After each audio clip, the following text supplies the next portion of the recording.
Hi everyone, welcome to FTS Academy. Uh, in this look at series, ನಾವು ಈ look at series ಏನ್ ಮಾಡ್ತಾ ಇದೀವಲ್ಲ prelims point of view ಮತ್ತು any exam point of view value addition questions ಇರುತ್ತೆ ಇದೆಲ್ಲಾನು. ಇವಾಗ ನೋಡಿ ಈ prelims point of view prelims ಆಗಿರ್ಬೋದು ಬರೀ KPSC ಆಗಿರ್ಬೋದು UPSC ಆಗಿರ್ಬೋದು ಎನಿ ಎಕ್ಸಾಮ್ಗೆ ಇದು ತುಂಬಾ ಇಂಪಾರ್ಟೆಂಟ್ ಭಾಳ ಇಂಪಾರ್ಟೆಂಟ್ ಕ್ವಶನ್ಸ್ ಇದು ವ್ಯಾಲ್ಯೂ ಎಡಿಷನ್ ಕ್ವಶನ್ ಆಗಿರುತ್ತೆ ಇದೆಲ್ಲ value addition. See here ancient Indian ಹಿಸ್ಟರಿನಲ್ಲಿ ಏನಂತಂದ್ರೆ ಏನೇನನ್ನ ಸ್ಟಡಿ ಮಾಡಬೇಕು ಏನೇನನ್ನ ಓದ್ಬೇಕು ಅನ್ನೋದನ್ನ ಹೇಳ್ತೀನಿ. ಇದು ಬಿಟ್ಟು ಇಷ್ಟು ನಾ ಏನೇ ಎಕ್ಸ್ಪ್ಲೇನ್ ಮಾಡ್ತೀನಿಲ್ಲ ಅದು ಬಿಟ್ಟು ಬೇರೆ ಕ್ವಶನ್ಸ್ ಬರೋಕ್ ಸಾಧ್ಯನೇ ಇಲ್ಲ. ಇದನ್ನೇ ಬರೋದು, ಇಷ್ಟೇ ಓದಿದ್ರೆ ಸಾಕು. ಪ್ರೀ ಹಿಸ್ಟೋರಿಕ್ ಪೀರಿಯಡ್ ನಲ್ಲಿ ನೋಡಿ ಸ್ಟೋನ್ ಏಜ್ ಇದೆಲ್ಲ, ಅದರಲ್ಲಿ ಪಾಲಿಯೋಲಿಥಿಕ್ ಏಜ್ ಓದ್ಬೇಕು. ಅದರಲ್ಲಿ ಟೂಲ್ಸ್, ಹ್ಯಾಂಡ್ ಎಕ್ಸೆಸ್, ಫ್ಲೇಕ್ಸ್ ಏನೇನು ಯೂಸ್ ಮಾಡಿದಾರ ಅದನ್ನ ಗೊತ್ತಿರ್ಬೇಕು ನಮ್ಗೆ. ಲೈಫ್ ಸ್ಟೈಲ್ ಹೆಂಗಿದೆ ಅದು ಗೊತ್ತಿರ್ಬೇಕು. ಹಂಟರ್ ಗ್ಯಾದರರ್ಸ್ ಅದ್ರ ಲೈಫ್ ಸ್ಟೈಲ್ ಹೆಂಗಿತ್ತು ಅದು ನಾವು ಓದುವಾಗ, ಬುಕ್ ಓದುವಾಗ ನಾ ಸೋರ್ಸ್ ಅನ್ನ ಆಲ್ರೆಡಿ ಹೇಳಿದೀನಿ. ಆ ಬುಕ್ಸ್ ಅನ್ನ ಓದುವಾಗ ಇದನ್ನ ಪಾಯಿಂಟ್ ಆಫ್ ವ್ಯೂ ಇಟ್ಕೊಂಡು ಓದ್ಬೇಕಾಗುತ್ತೆ. ನೆಕ್ಸ್ಟ್ ಸೈಟ್ಸ್, ಭೀಂಬೆಟ್ಕಾ ಸೈಟ್ಸ್ ಎಲ್ಲಿದೆ, MP ನಲ್ಲಿದೆ, ಇದ್ರ ಬಗ್ಗೆ ನೀವು ಅರ್ಥ ಮಾಡ್ಕೊಂಡು ಓದ್ಬೇಕು. ಸೈಟ್ಸ್ ತುಂಬಾ ಇದಾವೆ, ಓದಿ. ಹುಣ್ಸ್ಕಿನಲ್ಲಿ ಕರ್ನಾಟಕದಲ್ಲಿ ಇದೆ. ಇದು ಸೈಟ್ಸ್ ಗಳು ಎಲ್ಲಿ ಬರುತ್ತೆ, ಭೀಂಬೆಟ್ಕಾ ಎಲ್ಲಿ ಬರುತ್ತೆ, ಆಮೇಲೆ ಅದ್ರ ಫೀಚರ್ಸ್ ಏನೇನು ಸೈಟ್ಸ್ ಏನೇನಂತ ಡೀಟೇಲ್ಸ್ ಆಗಿ ನೀವು ಬುಕ್ಸ್ ಮೇಲೆ ಕೊಟ್ಟಿದ್ದಾರಲ್ಲ ಅದನ್ನ ಓದ್ಬೇಕಾಗುತ್ತೆ. ಇದು ಹುಣ್ಸ್ಕಿಯನ್ನು ಕರ್ನಾಟಕ. ಇದು ಎಲ್ಲ ಎಕ್ಸಾಮ್ಗೆ ಹೆಲ್ಪ್ ಆಗುತ್ತೆ. IAS KS ಆಗಿರ್ಬೋದು, ಸೆಂಟ್ರಲ್ ಗೌರ್ಮೆಂಟ್ ಯಾವುದೇ ಎಕ್ಸಾಮ್ ಆಗಿರ್ಬೋದು, ನಮ್ಮ KPSC ನಲ್ಲಿ ಕೂಡ ಕ್ವಶನ್ಸ್ ಅನ್ನ ಫ್ರೇಮ್ ಮಾಡ್ತಾರೆ. ಈ ಯಾಕಂತಂದ್ರೆ ನೀವು ಓದಿದ್ರೆ ಬರೀ IAS ಗೆ ಆಗುತ್ತೆ ಕ್ವಶನ್ಸ್, ಇವು ಬರೀ IAS ಗೆ ಇಂಪಾರ್ಟೆಂಟ್ ಇರುತ್ತಲ್ಲ. ಇದು ಓದಿದ್ರೆ ನಿಮ್ಗೆ ಎಲ್ಲಾ ಎಕ್ಸಾಮ್ಗಳು ಹೆಲ್ಪ್ ಆಗುತ್ತೆ. ಸಿಲೆಬಸ್ ಇರೋದು ಹಿಸ್ಟ್ರಿ ಅಂತಂದ್ರೆ ಹಿಸ್ಟ್ರಿ ಬರೀ IAS ಗೆ ಅಷ್ಟೇ KS ಗೆ ಓದೋದು ಅದಿಲ್ಲ. ಹಿಸ್ಟ್ರಿ ಇವು ಸ್ಟ್ಯಾಟಿಕ್ ಕ್ವಶನ್ಸ್ ಏನ್ ಇರ್ತಾವಲ್ಲ, ಸ್ಟ್ಯಾಟಿಕ್ ಸಬ್ಜೆಕ್ಟ್ ಏನಿರ್ತಾವಲ್ಲ ಅವು ಎಲ್ಲಾನು ಓದ್ಬೇಕಾಗುತ್ತೆ ನಿಮ್ಗೆ. ಅಂದ್ರೆ ಎಲ್ಲ ಎಕ್ಸಾಮ್ ಹೆಲ್ಪ್ ಆಗುತ್ತೆ. ನೆಕ್ಸ್ಟ್ ಮಿಸೋಲಿಥಿಕ್ ಏಜ್ ಇದೆಲ್ಲ, ಇದರಲ್ಲಿ ಮೈಕ್ರೋಲಿಥಿಕ್ಸ್ ಅಂದರೇನು ಇದು ಸ್ವಲ್ಪ ಓದ್ಕೊಳ್ಳಿ. ಡೊಮೆಸ್ಟಿಕೇಶನ್ ಆಫ್ ಅನಿಮಲ್ಸ್, ಯಾವ್ಯಾವ ಅನಿಮಲ್ಸ್ ಡೊಮೆಸ್ಟಿಕೇಟ್ ಮಾಡ್ತಿದ್ರು, ಸಾಕ್ತಾ ಇದ್ರು, ಅದ್ರ ಬಗ್ಗೆ ನಾವು ಕ್ವಶನ್ಸ್ ಅನ್ನ ಫ್ರೇಮ್ ಮಾಡ್ತಾರೆ. ನೀವು ಪ್ರಿಯಾಗಿ ನೋಡಿರ್ಬೋದು, ಕ್ವಶನ್ಸ್ ಅನ್ನ ಫ್ರೇಮ್ ಮಾಡಿದ್ದಾರೆ. ಸೈಟ್ಸ್ ಓದ್ಕೊಳ್ಳಿ. ಬಾಗೂರ್ ಸೈಟ್ಸ್ ಎಲ್ಲಿದೆ, ಎಕ್ಸಾಂಪಲ್ ಕೊಡ್ತಾ ಇದ್ದೀನಿ, ರಾಜಸ್ಥಾನದಲ್ಲಿದೆ. ಅದಂಗರ್ಜ್ ಎಲ್ಲಿದೆ, MP ನಲ್ಲಿದೆ. ಈ ತರ ಸೈಟ್ಸ್ ಗಳು ಬಂದ್ರೆ ಅದನ್ನ ನೀವು ಓದ್ಕೋಬೇಕಾಗುತ್ತೆ. ನೆಕ್ಸ್ಟ್ ನಿಯೋಲಿಥಿಕ್ ಕೇಸ್ ನಲ್ಲಿ ಟೂಲ್ಸ್ ಏನೇನು, ಪಾಲಿಶ್ ಟೂಲ್ಸ್ ಅನ್ನು ಯೂಸ್ ಮಾಡ್ತಿದ್ರು ಅವರು. ಓಕೆನಾ, ಪಾಲಿಶ್ ಟೂಲ್ ಇವೆಲ್ಲ ಪ್ರೀ ಹಿಸ್ಟೋರಿಕ್ ಇದು ಅವೆಲ್ಲ ಪಾಲಿಯೋಲಿಥಿಕ್ ಏಜ್, ಓಲ್ಡ್ ಸ್ಟೋನ್ ಏಜ್, ಇದು ಮಿಡಲ್, ಇದು ನಿಯೋಲಿಥಿಕ್ ಅಂತ ನ್ಯೂ ಸ್ಟೋನ್ ಏಜ್ ಇದು. ಇಲ್ಲಿ ಪಾಲಿಶ್ಡ್ ಟೂಲ್ಸ್ ಯೂಸ್ ಮಾಡ್ತಿದ್ರು. ಓಕೆನಾ, ಅದನ್ನ ನಮ್ಗೆ ಗೊತ್ತಿರ್ಬೇಕು, ಅದನ್ನ ಓದ್ಕೋಬೇಕಾಗುತ್ತೆ. ಇಲ್ಲಿ ಏನಿತ್ತು ಅಂತಂದ್ರೆ ಫಾರ್ಮಿಂಗ್ ಮಾಡ್ತಿದ್ರು, ಫಾರ್ಮಿಂಗ್, ಆಮೇಲೆ ಡೊಮೆಸ್ಟಿಕೇಶನ್ ಆಫ್ ಅನಿಮಲ್ಸ್ ಮಾಡ್ತಿದ್ರು, ಆಮೇಲೆ ಪಾಟ್ರಿಗಳು, ಗಡಿಗೆಗಳು, ಪಾಟ್ರಿಗಳು ಮಾಡ್ತಿದ್ರಲ್ಲ ಅದೆಲ್ಲ ನಿಯೋಲಿಥಿಕ್ ಏಜ್ ಮೇಲೆ ಮಾಡ್ತಿದ್ರು. ಇದು ನೀವು ಒಂದು ಓಲ್ಡ್ ಸ್ಟೋನ್ ಏಜ್ ನಲ್ಲಿ ಏನೇನಾಯ್ತು ಮತ್ತು ನ್ಯೂ ಸ್ಟೋನ್ ನಲ್ಲಿ ಏನಾಯ್ತು, ನಿಯೋಲಿಥಿಕ್ ಏಜ್ ನಲ್ಲಿ ಏನಾಯ್ತು, ಇದೆಲ್ಲ ಡೀಟೇಲ್ಸ್ ಆಗಿ ನೀವು ಒನ್ ಬೈ ಒನ್ ಕರೆಕ್ಟ್ ಆಗಿ ಸ್ಟೆಪ್ ಬೈ ಸ್ಟೆಪ್ ನೆನ್ಪಿಟ್ಕೋಬೇಕಾಗುತ್ತೆ. ಎನಿ ಎಕ್ಸಾಮ್ ಆಗಿರ್ಬೋದು. ನೆಕ್ಸ್ಟ್ ಸೈಟ್ಸ್ ಯಾವ್ಯಾವು, ಮೈಯರ್ಗಾರ್ ಎಲ್ಲಿತ್ತು, ಮ್ಯಾಥ್ಸ್ ದ ಫಾಲೋವಿಂಗ್ ನಲ್ಲಿ ಕೇಳ್ತಾರೆ. ಕೆಲವೊಂದು ಟೈಮ್ ಡೈರೆಕ್ಟ್ ಕ್ವಶನ್ಸ್ ಕೂಡ almost all match the following ನಲ್ಲಿ ಮತ್ತು 1 ಓನ್ಲಿ 2 ಓನ್ಲಿ ಏನೇ ಈ ತರ ಇರುತ್ತಲ್ಲ ಆ ಕ್ವಶನ್ಸ್ ಅನ್ನ ಕೇಳ್ತಾರೆ, ಫ್ರೇಮ್ ಮಾಡ್ತಾರೆ. ಓನ್ಲಿ ಪೇರ್, 2 ಪೇರ್ ಈ ತರ. ಬುರ್ಜಾಮ್ ಎಲ್ಲಿತ್ತು, ಕಾಶ್ಮೀರಲ್ಲಿ. ಚಿರಾಂಡ್ ಎಲ್ಲಿದೆ, ಬಿಹಾರ್ ನಲ್ಲಿದೆ. ಇದು ಜಸ್ಟ್ ನಿಮ್ಗೆ ಎಕ್ಸಾಂಪಲ್ಸ್ ಕೊಟ್ಟಿರೋದು ನಾನು. ಇನ್ನ ಯಾವ್ಯಾವ ಬರುತ್ತಲ್ಲ ಎಲ್ಲಾನು ಓದ್ಬೇಕಾಗುತ್ತೆ ನೀವು. ಇಷ್ಟೇ ಅಲ್ಲ, ಎಲ್ಲಾನು ಓದ್ಬೇಕಾಗುತ್ತೆ. ಅದೇನಾಯ್ತು, ಪಾಲಿಯೋಲಿಥಿಕ್ ಏಜ್, ನಿಯೋಲಿಥಿಕ್ ಏಜ್ ಮತ್ತು ಮೆಸೋಲಿಥಿಕ್ ಏಜ್ ನಾವು ಓದಿದ್ದೇವೆ, ತಿಳ್ಕೊಂಡಿದ್ವಿ. ಇಷ್ಟೇನು ಕೊಟ್ಟಿದ್ರಲ್ಲ, ಇಷ್ಟು ಪಾಯಿಂಟ್ಸ್ ಹೋದ್ರೆ ಸಾಕು, ಎಲ್ಲ ಎಕ್ಸಾಮ್ಗೂ ಕವರ್ ಆಗುತ್ತೆ. ನೆಕ್ಸ್ಟ್ ಇಂಡಸ್ ವ್ಯಾಲಿ ಸಿವಿಲೈಸೇಷನ್ ಇದೆಲ್ಲ, ಹರಪ್ಪನ್ ಸಿವಿಲೈಸೇಷನ್ ಅಂತ ಕರಿತೀವಲ್ಲ ನಾವು, ಹರಪ್ಪನ್ ಸಿವಿಲೈಸೇಷನ್. ಇದು ಹರಪ್ಪನಲ್ಲಿ ನಾವು ಅರ್ಬನ್ ಪ್ಲಾನಿಂಗ್ ಅನ್ನು ಓದ್ಬೇಕಾಗುತ್ತೆ. ಹೆಂಗಿತ್ತು ಅರ್ಬನ್ ಪ್ಲಾನ್ ಮಾಡೋದು, ಡ್ರೈನೇಜ್ ಸಿಸ್ಟಮ್ ಹೆಂಗಿತ್ತು, ಡ್ರೈನೇಜ್ ಹೆಂಗಿತ್ತು, ಗ್ರೇನರೀಸ್, ಇವೆಲ್ಲ ನಾವು ಸ್ವಲ್ಪ ತಿಳ್ಕೊಬೇಕಾಗುತ್ತೆ. ಈ ಪ್ರಿಲಿಮ್ಸ್ ಮೇನ್ಸಿಗೆ ಎರಡಕ್ಕೂ ಹೆಲ್ಪ್ ಆಗುತ್ತೆ, ಬರೀ ಪ್ರಿಲಿಮ್ಸಿಗೆ ಅಲ್ಲ, ಎರಡಕ್ಕೂ ಹೆಲ್ಪ್ ಆಗುತ್ತೆ. ಸಿಟೀಸ್ ಓದ್ಬೇಕು ಹರಪ್ಪನಲ್ಲಿ, ಯಾವ್ಯಾವ ಸಿಟೀಸ್ ಇದ್ದವು ಹರಪ್ಪನಲ್ಲಿ ಅದು ಓದ್ಬೇಕಾಗುತ್ತೆ. ಏನು ಮಹೇಂಜೋದಾರೋ ಐತಾ, ಮಹೇಂಜೋದಾರೋ ಅದು ಓದ್ಬೇಕು. ನೆಕ್ಸ್ಟ್ ಧೋಲವೀರ, ಆಮೇಲೆ ಲೋಥಲು, ಇವೆಲ್ಲ ಏನು ಇಂಪಾರ್ಟೆಂಟು, ಇದು ಓದಲೇಬೇಕು ನೀವು. ಇದಕ್ಕೆ ಬಿಟ್ಟರೆ ಕ್ವಶನ್ಸ್ ಅನ್ನ ಫ್ರೇಮ್ ಮಾಡೋಕೆ ಚಾನ್ಸಸ್ ಇಲ್ಲ. ಆಮೇಲೆ ಎಕನಾಮಿನಲ್ಲಿ ಏನೇನು ಓದ್ಬೇಕಂತಂದ್ರೆ ನೀವು ಟ್ರೇಡ್, ವೇಟ್ಸ್ ಅಂಡ್ ಮೇಜರ್ಸ್ ಏನಿರ್ತಾವ, ಅಗ್ರಿಕಲ್ಚರ್, ಕ್ರಾಪ್ಸ್, ಇದ್ರ ಬಗ್ಗೆ ನೀವು ತಿಳ್ಕೊಬೇಕಾಗುತ್ತೆ. ನೆಕ್ಸ್ಟ್ ಸ್ಕ್ರಿಪ್ಟ್ ನೋಡಿ ಅನ್ಡಿಸ್ಪ್ಲೇಸಿಬಲ್ ಆಗಿರುತ್ತೆ. ಇದು ರಿಲಿಜನ್ ಬಗ್ಗೆ ಕೂಡ ಓದ್ಬೇಕಾಗುತ್ತೆ. ಮದರ್ ಗಾಡೆಸ್ ಇತ್ತಲ್ಲ ಫೇಮಸ್ ಇದೆ, ಇವೆಲ್ಲ ಓದ್ಬೇಕು. No temples, declining environment, drying rivers. ಯಾಕೆ ಡಿಕ್ಲೈನ್ ಆಯ್ತು ಇದು? Indus valley civilisation, Indus valley civilisation ಯಾಕೆ ಡಿಕ್ಲೈನ್ ಆಯಿತು, ಡಿಕ್ಲೈನ್ ಯಾಕೆ ಆಯ್ತು ಅಂತ ಅನ್ನೋದನ್ನ ನಾವು ಓದ್ಬೇಕಾಗುತ್ತೆ. ಇಷ್ಟೇನು ಇಂಪಾರ್ಟೆಂಟ್ ಆಗುತ್ತೆ. ನೆಕ್ಸ್ಟ್ ವೇದಿಕ್ ಏಜ್ನಲ್ಲಿ ಅರ್ಲಿ ವೇದಿಕ್ ಪೀರಿಯಡ್ ಇದೆಲ್ಲ, ಅರ್ಲಿ ವೇದಿಕ್ನಲ್ಲಿ ಅಲ್ಲಿ ಆರ್ಯನ್ ಇನ್ ಪಂಜಾಬ್ ಅನ್ನೋದು ಅಲ್ಲ, ಆರ್ಯನ್ಸ್, ಅದನ್ನ ನೀವು ಓದ್ಬೇಕಾಗುತ್ತೆ. ಆರ್ಯನ್ಸ್ ಬಗ್ಗೆ, ಆರ್ಯನ್ಸ್ ಅವ್ರ ಬಗ್ಗೆ, ಮತ್ತೆ ಟ್ರೈಬಲ್ಸ್, ಆಮೇಲೆ ಸೆಮಿ ನೊಮ್ಯಾಡಿಕ್ ಲೈಫ್ ಹೆಂಗಿತ್ತು, ಇದನ್ನ ನಾವು ಅರ್ಥ ಮಾಡ್ಕೋಬೇಕಾಗುತ್ತೆ. ನೆಕ್ಸ್ಟ್ ಗಾಡ್ಸ್ ಯಾರ್ಯಾರ ಅರ್ಲಿ ವೇದಿಕ್ ಪೀರಿಯಡ್ ಅಲ್ಲಿ ಗಾಡ್ಸ್ ಯಾರ್ಯಾರು? ಇಂದ್ರ ಬರ್ತಿದ್ರು, ಅಗ್ನಿ ಪೂಜೆ ಮಾಡ್ತಿದ್ರು, ಅಗ್ನಿ ಇತ್ತು, ವರುಣ ಇದ್ರು. ಇದ್ರ ಬಗ್ಗೆ ನೀವು ಸ್ವಲ್ಪ ಡೀಟೇಲ್ಸ್ ಆಗಿ ಬುಕ್ಸ್ ನಲ್ಲಿ ಓದ್ಬೇಕಾಗುತ್ತೆ. ಇದು ರಿಕೆಟ್ ಸೀರೀಸ್ ಯಾಕೆ ಮಾಡಿರೋದಂತಂದ್ರೆ ಇನಿಷಿಯೇಟಿವ್ ಯಾಕಂದ್ರೆ ನಾವು ಫ್ರೆಶರ್ ಹುಡುಗರು ಅಥವಾ ಯಾರ್ಯಾಗಿರ್ಬೋದು, ಅವರಿಗೆ ಏನೇನು ಓದ್ಬೇಕು ಈ ಬುಕ್ ನಲ್ಲಿ, ಏನ್ಷಿಯಂಟ್ ಇಂಡಿಯಾದಲ್ಲಿ ಏನೇನು ಓದ್ಬೇಕು ಅನ್ನೋದನ್ನ ಗೊತ್ತಿರಲ್ಲ. ಇಷ್ಟು ಓದಿದ್ರೆ, ಇಷ್ಟು ಕವರ್ ಮಾಡಿದ್ರೆ ನಿಮ್ಗೆ ರಿವಿಷನ್ಗೆ, ಮೇನ್ಸ್ಗೆ, ಪ್ರಿಲಿಮ್ಸ್ಗೆ ಹೆಲ್ಪ್ ಆಗುತ್ತೆ. ಇದೇನಾಯ್ತು ಅರ್ಲಿ ವೇದಿಕ್ ಪೀರಿಯಡ್ ಆಯ್ತು. ನೆಕ್ಸ್ಟ್ ಲೇಟರ್ ವೇದಿಕ್ ಪೀರಿಯಡ್ ನಲ್ಲಿ ಎಕ್ಸ್ಪೆನ್ಷನ್ ಆಫ್ ಗಂಗಾ ಯಮುನಾ ಡೋಬ್ಗೆ ಎಕ್ಸ್ಪೆನ್ಷನ್ ಆಗುತ್ತೆ, ಅದು ಓದ್ಬೇಕು. ಲೇಟರ್ ವೇದಿಕ್ ಪೀರಿಯಡ್ ನಲ್ಲಿ ಏನಾಗುತ್ತೆ ಅಗ್ರಿಕಲ್ಚರ್ ಬೇಸ್ಡ್ ಸೊಸೈಟಿ ಆಗುತ್ತೆ, ಬೇಸ್ಡ್ ಸೊಸೈಟಿ ಹುಟ್ಕೊಳ್ಳುತ್ತೆ, ಅದನ್ನ ನೀವು ಓದ್ಬೇಕಾಗುತ್ತೆ. ನೆಕ್ಸ್ಟ್ ವರ್ಣ ಸಿಸ್ಟಮ್ ಅನ್ನು ಓದ್ಬೇಕು. ವರ್ಣ ಸಿಸ್ಟಮ್ ಬಹಳ important. Okay, varna system important. Next literature ನಲ್ಲಿ ಏನೇನು ಓದ್ಬೇಕಂತಂದ್ರೆ ಇದು ಬಹಳ important, very important. Samaveda, Yajurveda, Atharvaveda, many times questions ಅನ್ನು ಫ್ರೇಮ್ ಮಾಡ್ತಾರೆ. ಬ್ರಾಹ್ಮಣಾಸ್, ಅರಣ್ಯಕಾಸ್, ಉಪನಿಷತ್, ಇವೆಲ್ಲ ನೀವು ಓದಲೇಬೇಕು. Must read. ಕ್ವಶನ್ಸ್ ಅನ್ನ ಫ್ರೇಮ್ ಮಾಡಿದ್ದಾರೆ, ತುಂಬಾ ಟೈಮ್ ಫ್ರೇಮ್ ಮಾಡಿದ್ದಾರೆ ಕ್ವಶನ್ಸ್, ಓದಲೇಬೇಕು ನೀವು.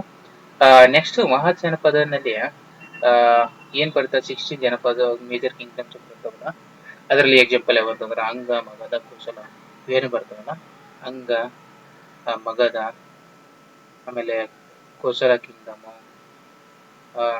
ಇವೆಲ್ಲ ಏನ್ ಬರ್ತಾವಲ್ಲ 16 ಕಿಂಗ್ಡಮ್ ಬರ್ತಾವ. ಇದ್ರ ಬಗ್ಗೆ ನೀವು ಓದಲೇಬೇಕು, ಯಾಕಂದ್ರೆ ಎಕ್ಸಾಮ್ ಪಾಯಿಂಟ್ ಆಫ್ ವ್ಯೂ ಬಹಳ important. Magadha most powerful ruler ಆಗಿರ್ತಾರೆ, ಅವ್ರು ಯಾರು? ಬಿಂಬಿಸಾರ ಇವರು Haryanka dynasty. Okay, Bimbisara Haryanka dynasty ಆಗುತ್ತೆ. ಅಜಾತ ಶತ್ರು ಬಗ್ಗೆ ಕ್ವಶನ್ಸ್ ಕೇಳ್ತಾರೆ, ಇದನ್ನ ಓದಿ, ಇದು ಇಂಪಾರ್ಟೆಂಟ್. ಅಜಾತ ಶತ್ರು ಬಗ್ಗೆ ಏನೇನ್ ಮೆನ್ಷನ್ ಮಾಡಿದನಲ್ಲ ಇಷ್ಟು ಓದ್ಕೊಳ್ಳಿ ಸಾಕು. ಇಂಪಾರ್ಟೆಂಟ್ ಏನಂತಂದ್ರೆ ಜೈನಿಸಂ ಮತ್ತು ಬುದ್ಧಿಸಂ ಬಗ್ಗೆ ಕ್ವಶನ್ಸ್ ಅನ್ನು ಫ್ರೇಮ್ ಮಾಡ್ತಾರೆ. ಪ್ರತಿ ಟೈಮ್ ಎಲ್ಲಾ ಎಕ್ಸಾಮ್ಸ್ ನಲ್ಲಿ ಜೈನಿಸಂ ಮತ್ತು ಬುದ್ಧಿಸಂ ಬಗ್ಗೆ ಕ್ವಶನ್ಸ್ ಅನ್ನು ಫ್ರೇಮ್ ಮಾಡ್ತಾರೆ. ಇವು ಯಾವಾಗ ಹುಟ್ಟುತ್ತವೆ? 6th century BC ಬರುತ್ತೆ. ಜೈನಿಸಂ ನಲ್ಲಿ ಫೌಂಡರ್ ಯಾರು ಅಂತ ಕೇಳ್ತಾರಪ್ಪ, ರಿಷಭ. ಓಕೆನಾ? ನೆಕ್ಸ್ಟ್ ರಿಷಭರು ಎಷ್ಟನೇ ತೀರ್ಥಂಕ ಆಗಿರ್ತಾರೆ, ಅಥವಾ ರಿಷಭ ಆದ್ಮೇಲೆ 24th ತೀರ್ಥಂಕ ಅಂತ ಕ್ವಶನ್ ಬಂದಿದ್ದಕ್ಕೆ ಯಾರು? ಮಹಾವೀರರು. ಈ ತರ ಸೆಕೆಂಡ್ ತೀರ್ಥಂಕರ್ ಯಾರು, ಈ ತರ ಫಸ್ಟ್ 24th, ಈ ತರ ಫುಲ್ ಎಲ್ರದ್ದು ಕೇಳಲ್ಲ. 24 ಜನ ಫಸ್ಟ್ ಲಾಸ್ಟ್ ಇದ್ರೆ ಗೊತ್ತಿದ್ರೆ ಸಾಕು. ಮಹಾವೀರ ತುಂಬಾ ಇವ್ರ ಬಗ್ಗೆ ನಾವು ಓದ್ಬೇಕಾಗುತ್ತೆ. ಫಿಲಾಸಫಿ ಏನಾಗಿರುತ್ತೆ ಅವ್ರದ್ದು, ನಾನ್ ವೈಲೆನ್ಸ್ ಆಗಿರುತ್ತೆ, ಟ್ರುತ್, ಅಸೆಟಿಸಮ್, ಇವೆಲ್ಲ ಅವ್ರದ್ದು ಫಿಲಾಸಫಿ. ಇದು ನಾವು ಗೊತ್ತಿರ್ಬೇಕು ನಮ್ಗೆ ಇವೆಲ್ಲ. ಶ್ವೇತಾಂಬರ, ದಿಗಂಬರ ಅಂದ್ರೆ ಶ್ವೇತಾಂಬರ ಅಂದ್ರೆ ಏನು, ದಿಗಂಬರ ಏನು? ದಿಗಂಬರ ನೆಗೆಡ್ ಆಗಿರ್ತಾರೆ. ಶ್ವೇತಾಂಬರ ಅಂದ್ರೆ ಇದು ನಾವು ಸ್ವಲ್ಪ ಇದು ಮಾಡ್ಬೇಕು. ಟೆಕ್ಸ್ಟ್ ಇದು ಅಗಮಾಸ, ಇದು ಟೆಕ್ಸ್ಟ್ ಅಗಮಾಸ ಆಗಿರ್ತದೆ.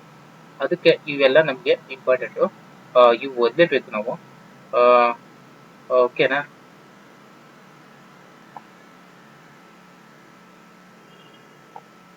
ನೋಡಿ ನೆಕ್ಸ್ಟ್ ಬುದ್ಧಿಸಂ ನೋಡಿ. ಬುದ್ಧಿಸಂ ನಲ್ಲಿ ನಮ್ಗೆ ಗೊತ್ತಿದೆಲ್ಲ ಫೌಂಡರ್ ಯಾರಂತಾರೆ. ಬುದ್ಧಿಸಂ ನಲ್ಲಿ ಯಾರು? ಗೌತಮ್ ಬುದ್ಧ. ಹೌದಾ? ಗೌತಮ್ ಬುದ್ಧ ಇರ್ತಾರೆ, ಅವ್ರ ಬಗ್ಗೆ ತಿಳ್ಕೊಳ್ಳಿ. ಫೋರ್ ಫಿಲಾಸಫಿ ಇದೆ, ನೋಬಲ್ ಟ್ರೂತ್ಸ್ ಯಾವು, ಏಟ್ ಫೋಲ್ಡ್ ಪಾತ್ ಯಾವ್ಯಾವು Buddhism, eight fold path, eight fold paths ಯಾವ್ಯಾವು ಬುದ್ಧಿಸಂ ನಲ್ಲಿ, ಅವನ್ನ ನಾವು ಅರ್ಥ ಮಾಡ್ಕೋಬೇಕು. ನೆಕ್ಸ್ಟ್ ತೆರವೇಡ ಮತ್ತು ಮಹಾಯಾನ, ಹೀನಾಯನ ಬುದ್ಧಿಸಮು ಇವು ಅಂದ್ರೆ ಏನು, ಹೀನಾಯನ ಫಾಲೋವರ್ ಯಾರು, ಮಹಾಯಾನ ಫಾಲೋವರ್ ಯಾರು, ಇದ್ರ ಬಗ್ಗೆ ನಾವು ಅರ್ಥ ಮಾಡ್ಕೋಬೇಕಾಗುತ್ತೆ, ಓದ್ಬೇಕಾಗುತ್ತೆ. Next councils, four council of first Rajgir ಇರ್ತದೆ, ಸೆಕೆಂಡ್ ಎಲ್ಲಿರುತ್ತೆ, ವೈಶಾಲಿನಲ್ಲಿ ಇರುತ್ತೆ. ತುಂಬಾ ಟೈಮ್ ಕ್ವಶನ್ಸ್ ಅನ್ನ ಫ್ರೇಮ್ ಮಾಡಿದ್ದಾರೆ ಇದ್ರ ಮೇಲೆ. ಥರ್ಡ್ ಎಲ್ಲಿರುತ್ತೆ, ಪಾಟಲಿಪುತ್ರನಲ್ಲಿ ಇರುತ್ತೆ. ಅದ್ರದ್ದು ಹೆಡ್ ಯಾರಾಗಿರ್ತಾರೆ, ಯಾರ ಟೈಮಿಗೆ ಆಗಿರುತ್ತೆ, ಈ ತರ ಎಲ್ಲ ಕ್ವಶನ್ಸ್ ಫ್ರೇಮ್ ಮಾಡ್ತಾರೆ. ಫೋರ್ತ್ ನಲ್ಲಿ ಏನಾಗಿರುತ್ತೆ, ಕುಂದವನದಲ್ಲಿ ಆಗಿರುತ್ತೆ, ಕುಂಡಲವನದಲ್ಲಿ. ಈ ತರ ಕ್ವಶನ್ಸ್ ಫ್ರೇಮ್ ಮಾಡ್ತಾರೆ. ಇವೆಲ್ಲ ಅರ್ಥ ಮಾಡ್ಕೋಬೇಕು, ತಿಳ್ಕೋಬೇಕು, ಅಂಡ್ ನೆನ್ಪಿಟ್ಕೋಬೇಕು. ಫಸ್ಟ್ ನಲ್ಲಿ ಅಲ್ಲಿ ಆಗಿರ್ತದೆ, ಹೆಡ್ ಯಾರಾಗಿರ್ತಾರೆ, ಪ್ರಿಸೈಡ್ ಯಾರು ಮಾಡಿರ್ತಾರೆ, ಆ ಟೈಮಿಗೆ ಯಾರು ಆಗಿರ್ತಾರೆ, ಈ ತರ ಮಾಡ್ಕೋಬೇಕು. ನೆಕ್ಸ್ಟ್ ಈ ಏನ್ಷಿಯಂಟ್ ಹಿಸ್ಟ್ರಿನಲ್ಲಿ ಮೌರ್ಯನ್ ಎಂಪೈರ್ ಬರುತ್ತಲ್ಲ, ಅದು ಇಂಪಾರ್ಟೆಂಟ್. ಚಂದ್ರಗುಪ್ತ ಮೌರ್ಯರು ಆಗಿರ್ತಾರಲ್ಲ ಅವರು. ಓಕೆ, ನೆಕ್ಸ್ಟ್ ಅಜಾತ ಶತ್ರು ಅಂತ ಇರ್ತಾರೆ. ನೆಕ್ಸ್ಟ್ ಅಶೋಕ ಇಂಪಾರ್ಟೆಂಟ್, ಅಶೋಕ ಓದ್ಬೇಕು. ಕಳಿಂಗ ಬಾರಿ ಇರುತ್ತಲ್ಲ, ಅದು ದಮ್ಮ ದಮ್ಮ ಮತ್ತು ರಾಪಿಲಸು, ಇವೆಲ್ಲ ಏನು point of view, exam point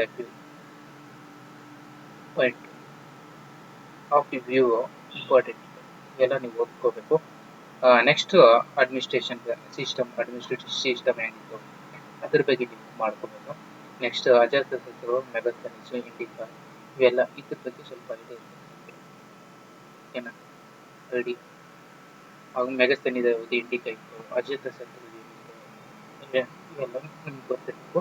next post Mauryan period ಅಂದ್ಮೇಲೆ ಏನು ಇಂಡೋ ಗ್ರೀಕ್ಸ್ ಏನ್ ಬರ್ತಾರಲ್ಲ, ಸಾಕಾ ಪಾರ್ಸಿಯರ್ಸ್ ಕ್ವಶನ್ ಅದು ಜಸ್ಟ್ ಓವರ್ವ್ಯೂ ಮಾಡಿ, ಅಷ್ಟು ಬೇರ್ತಾರೆ. ಸಮ್ಟೈಮ್ಸ್ ಕ್ವಶನ್ಸ್ ಅನ್ನು ಫ್ರೇಮ್ ಮಾಡ್ತಾರೆ. ಕನಿಷ್ಕ ಮಹಾಯಾನ ಬುದ್ಧಿಸಂ ಫಾಲೋವರ್ ಆಗಿರ್ತಾರೆ. ನೆಕ್ಸ್ಟ್ ಗಾಂಧಾರ, ಅದರ ಸ್ಕೂಲ್ ಆಫ್ ಆರ್ಟ್, ಅದ್ರ ಬಗ್ಗೆ ಓದಿ. ಶಾತವಾಹನ ಅವ್ರ ಬಗ್ಗೆ ಓದಿ. ಪ್ರಕೃತ ಲ್ಯಾಂಗ್ವೇಜ್ ಬರ್ತಾರೆ. ಟ್ರೇಡ್ ಲಿಂಕ್ಸ್ ವಿತ್ ರೋಮನ್ಸ್ ಜೊತೆ ಟ್ರೇಡ್ ಲಿಂಕ್ ಯಾರು ಮಾಡಿರ್ತಾರೆ, ಶಾತವಾಹನ ಅವರು ಭಾಳ ಇಂಪಾರ್ಟೆಂಟ್. ಇವೆಲ್ಲ ನಾನು ಕೊಟ್ಟಿರ್ತಕ್ಕಂಥದ್ದು ಎಲ್ಲ ಇಂಪಾರ್ಟೆಂಟ್.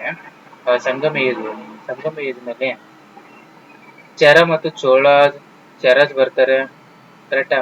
ಚೋಲಾಜು, ಆಮೇಲೆ ಪಾಂಡ್ಯಜು ಏನ್ ಬರ್ತಾರಲ್ಲ, ಇದು ಓದ್ಬೇಕು. ಇದು ಸಂಗಮ ಯುಗದಲ್ಲಿ ತೊಲ್ಕಾಪಿಯಂ ಅಂದ್ರೆ ಇಟ್ಟಿತ್ತು ಕೈ ಏನು, ಇದ್ರ ಬಗ್ಗೆ ಕೇಳ್ತಾರೆ. ಈ NCERT ಬುಕ್ ನಲ್ಲಿ ಯಾವ NCERT ಬುಕ್ ನಲ್ಲಿ ಸಖತ್ ಕೊಟ್ಟಿದ್ದಾರೆ, ಇದ್ರ ಬಗ್ಗೆ ನೀವು ಓದ್ಬೇಕು. ಇವೆಲ್ಲ ಇಂಪಾರ್ಟೆಂಟ್. ಟ್ರೇಡ್, ಅಗ್ರಿಕಲ್ಚರ್, ಪಾಲಿಸಿ ಏನೇನು ಅದ್ರ ಬಗ್ಗೆ ಓದ್ಬೇಕು. ನೆಕ್ಸ್ಟ್ ಗುಪ್ತ ಪೀರಿಯಡ್ ನಲ್ಲಿ ಚಂದ್ರಗುಪ್ತ ಏನಿರ್ತಾರಲ್ಲ ಫೌಂಡರ್ ಆಗಿರ್ತಾರೆ. ಇವರು ಗೋಲ್ಡನ್ ಏಜ್ ಆಫ್ ಇಂಡಿಯಾ ಅಂತ ಕರೀತಾರೆ. ಗುಪ್ತ ಪೀರಿಯಡ್ ಅಂತ ಗೋಲ್ಡನ್ ಏಜ್ ಆಫ್ ಇಂಡಿಯಾ ಅಂತ ಸ್ಟಾರ್ಟ್ ಆಗುತ್ತೆ ಇದು. ಓಕೆ, ಸಮುದ್ರಗುಪ್ತ ಬರ್ತಾರೆ. ಸಮುದ್ರಗುಪ್ತ ಇಂಪಾರ್ಟೆಂಟು.